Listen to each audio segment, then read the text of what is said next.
Szóval itt vagytok. Ti meg mi a retekért nem jelentetek meg a megbeszélésen, he? Mi a fogzománc folyik itt? Fogikám! Ti meg mi a szuvasodást csináltok? Építész építette. Nekem rám ember! Te mondtad, hogy a Holdon csináltátok, és kértél meg rá! Jó, de te építetted ilyen kurva ütősre. Na, mivel építész vagyok!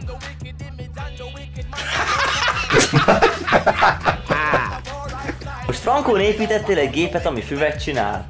Ja, Hát eszem faszom megáll. Hogy csináltad? nos, én szívesen elmondanám, de akkor a kormány elrabolna és análisan megkárosítana a titkaim felfedése érdekében. Beteg! És akkor legalább nekünk miért nem szóltatok? Nos, lássuk csak. Cikk mennek és neked nincs szátok. Garfield el van veszve. Gömb annó ebbe halt bele. Titok meg tudod milyen, de hogy ne legyen lelkim.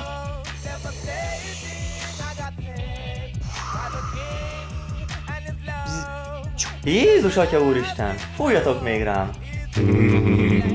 Ki kér még? Csévezér! Hát te hülye!